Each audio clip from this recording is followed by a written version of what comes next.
Hey guys in YouTube land, this is Tycandrius here again with another Star Wars figure review. Now this time it's for the Star Wars Force Awakens Armour Up series Boba Fett. Now, as you can see on the packaging, he's actually, I'll just bring it in focus, it doesn't have the Force Awakens logo underneath, so it's just technically just Star Wars Boba Fett. And as you can see on the packaging, he has artwork of Boba Fett. It's quite nice artwork on the front and a kind of window so you can see the figure. The artwork continues onto the side, then on the back shows the other figures in the wave.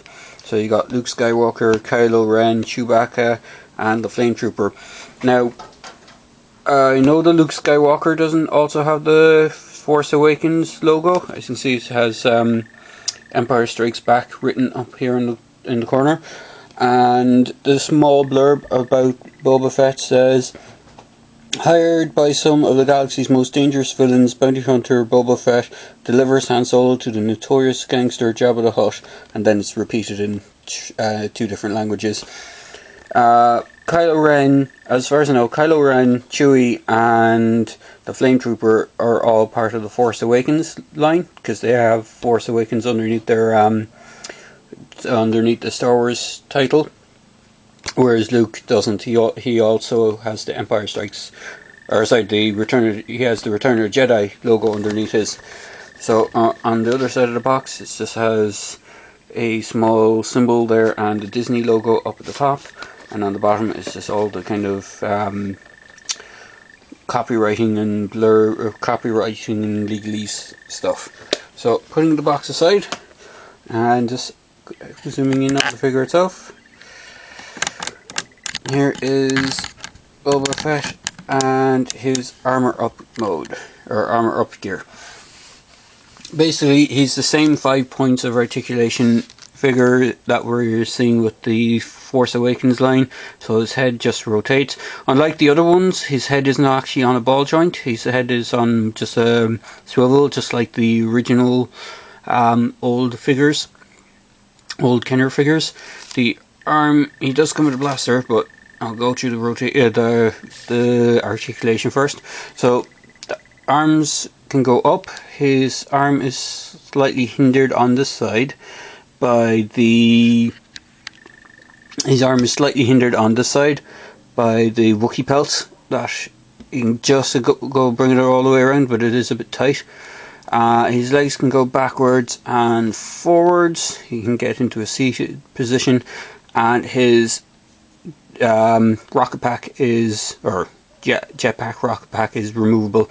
Now, unlike other Boba Fett figures, this one is fairly plain in deco. It just has 3 silver paint apps, one just up here and 2 on either side, and the rest of it is just a plain green color.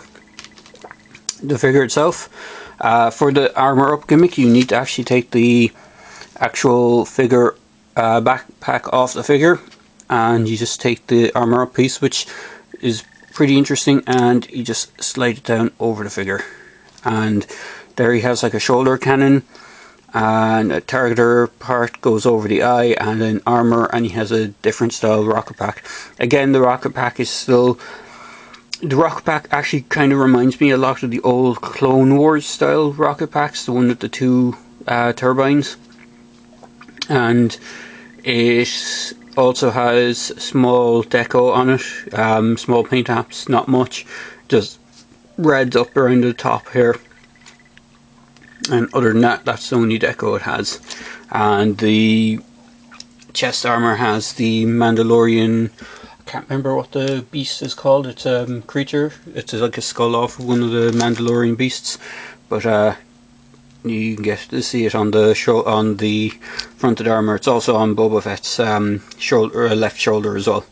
So that's a quick review of this. Now, I mainly got this set so I could see if the kind of more articulated Boba Fett would fit the armor, because it's essentially the same sculpt as the 5 point articulation. Oh, actually, I should quickly note, The Boba Fett does come with a blaster. It's in a kind of gunmetal grey, and it's the same blaster that came with the kind of the vintage collection Boba Fett and the kind of more super articulated ones. It does fit in his hand, but not great. But this is what I bought the set for, just to show if the armour up piece can fit over a standard Boba Fett, or kind of a super articulated Boba Fett figure. It does sort of fit onto him. It's a little bit high on the neck area, so the eyepiece doesn't cover his the targeter piece doesn't really cover where the eye would be on the helmet, but it does for the most part fit onto the figure and doesn't look too bad on the figure. Again, for putting it onto this figure, you do need to remove the jump pack that was on the vintage collection figures, which is removable anyway. So as you can see, it does fit him nicely. It isn't too bad. If you were to pick this set up, I'd say it's not an essential collection piece, but if you're wanting it for customizing, then go ahead, but I'd wait till they go on sale before picking them up, because they will probably end up getting a bit cheaper, maybe closer to the end of the year when they're trying to sell them off. But so far, this figure is actually pretty decent looking. As I said, I prefer it more on the super articulated version of Fett, because it does tend to suit him. It does kind of remind me of the old Bounty Hunter backpack one from the Kenner line that they did for Power of the Force 2. It's kind of, if I remember correctly, it was a Boba Fett that had only 5 points of articulation, but it had a kind of a giant laser turret jetpack type thing that you'd click over the figure.